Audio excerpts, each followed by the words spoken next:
It takes a lot to endure 7 years of teaching middle school, and there's so many things that they never tell you about what it's like being in middle school. So today, want to talk about what I learned from teaching for 7 years in middle school. Let's go inside.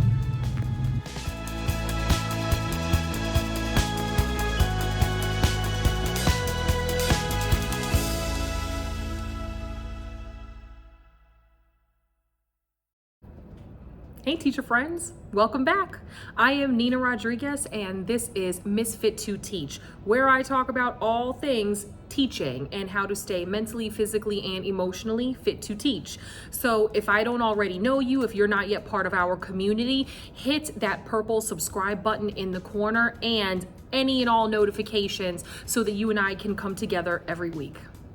Summertime is a really important time for teachers, not just because we get to taste what it's like again to be human and do things like, I don't know, go on vacation, maybe sleep without a constant alarm going off, or, take care of our bodies a little more thoughtfully, set personal goals, etc., etc. We need this time because when we come out of a school year, it changes us. So this final school year was really important to me because it was a final school year in the fact that I am transferring. I've accepted a transfer to our high school in the district, and so I will be there starting as a 10th grade teacher, and also it will be year 8 of my career, which I'm very excited about.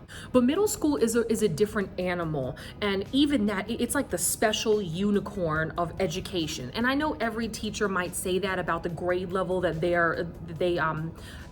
is their concentration, but I'll tell you, middle school, it's one of those creatures that really draws the and sort of the gasp and the oh my god from people, like, I'm so sorry you teach middle school. It sort of gets that reaction from people.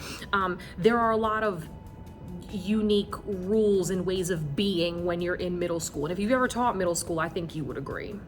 So as I decompress from my 7 years teaching in middle school, I started to think and just randomly write down things that I learned that I remember not being a part of who I was 8 years ago as I was preparing to go into being a teacher at middle school. The things that we learn only from being a middle school teacher. So here we go. The first thing that I've learned in those 7 years is that it's really important to be concrete about your goals, but you want to be flexible in terms of the approach and the process for achieving those. I say that because I think when we establish what we need to do, human beings can become very tunnel vision, and it's just who we instinctively are. We want to take the path of least resistance to get where we're going, or we've already sort of made a mental map of how we're supposed to get there, the way that we interpret things are supposed to be, and we often don't account for the missteps and the unforeseen circumstances that often are catalysts for change in that path we're taking toward a goal. The point is, we cannot go into a school year with blinders on, saying to ourselves, I am going to achieve this for myself and this for my students, and this is how we are absolutely going to get there.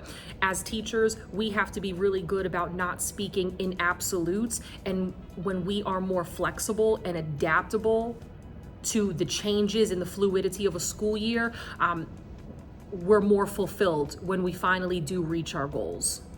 Another thing that I learned during my time in middle school is that it's really important to leverage your talents and the things that you're good at while you are sharpening and even delegating out the things you're not so good at. I think it was like school year 2019 where I just got really sick of feeling like I had to focus on doing better with my lesson plans. I've always been really bad with lesson plans, but I was always excellent with classroom management. I was also really good with curriculum delivery, lesson implementation. I didn't want the quality of my teaching always ever to be about the things that I wasn't good at. And so I think just at some point I became just like a little more rebellious in my teaching. I think I just got comfortable and I was just like, screw it. Like I'm not going to harp and focus on and be sad about the things where somebody else determines I'm inadequate. I started to really focus on my classroom management, trying out different techniques, offering advice to other teachers, giving feedback where people were asking me for help.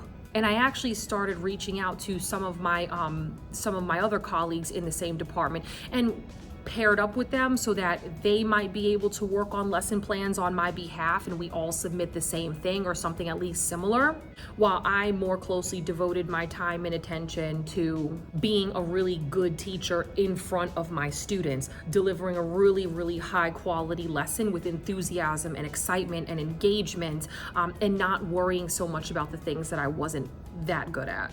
The next thing that I've learned truly from, and probably one of the most profound things above all that I've learned in my time in middle school, is that we can do hard things over a sustained period of time.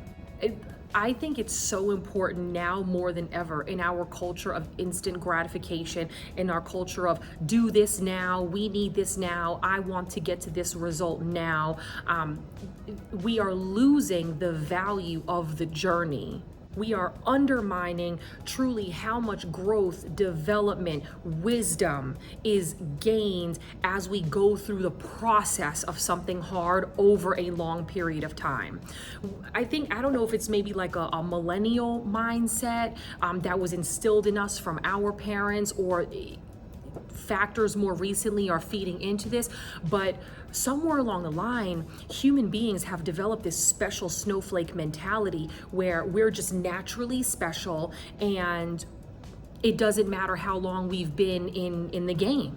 And I feel like we have to go back to a more old school way of thinking, whereas if you stay with something for a long time and you spend hours and hours and hours of beating on your craft, one day you will be special. And this is especially true considering the revolving door in education and considering that the average dropout or a quit rate of teachers is between years 3 and 5. If we can help ourselves and push our fellow teachers to get past and get beyond that 3 to 5 year mark and stick things out over a long period of time, we find that we have so much more wisdom and capability and power and autonomy and agency than we really would have recognized within ourselves in year 1 and 2. Think about all the things that are achieved over a long period of time: paying off debt, growing your personal wealth in a retirement account, building a legacy. These are all things that we only can develop through a sustained period of consistent action. Why would we treat our careers any different, especially a career in education where every year something or several things have changed? If you have it in you to be a teacher, then I would encourage you and take it one step further to have it in you to be in this game for a decade.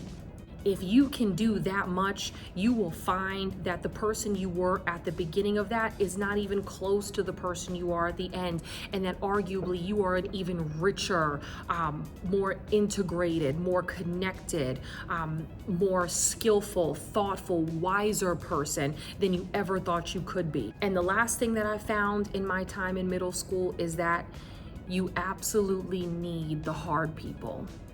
Every teacher has got that one kid every single year, or sometimes it's like 4 or 5 of them, that really just pull you apart. Over top of the fact that we have education bureaucracy and we have tasks and we have lives outside of our classrooms, all of these things really, really weigh on an educator's ability to be in the classroom day to day. But we need the difficult people in order to grow and to develop, to be effective leaders, and to have the character that's worthy of the person we really are. Some of the hardest people to love in our lives have been the most worthy of our lives. Some of the most difficult personalities we have had to be around are arguably the most important ones, because they bring out more substantive qualities that lay deep within us that really require some work to pull out of ourselves. We learn patience, we learn grace, we learn forgiveness, flexibility, long suffering, we learn persistence, we learn consistency, we learn unconditional love, we learn respect, and we learn integrity when we necessarily have to deal with people who are a direct challenge to those characteristics. So they may not teach you this in your teacher preparation program, but again, the greatest lessons that I've taken away from middle school are that you should be concrete about your goals and be aggressive and relentless in the pursuit of those goals, but be flexible and adaptive in the process of how you're going to achieve them.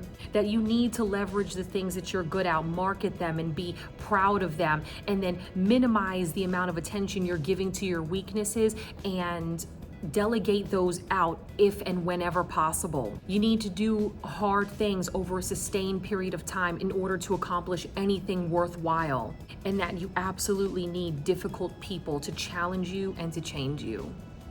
I hope this was helpful to you today. Again, if you have any thoughts or similar experiences, please share them in the comments below. I love hearing from you. Thanks so much for watching, and remember, do all you can to stay fit to teach. Be well.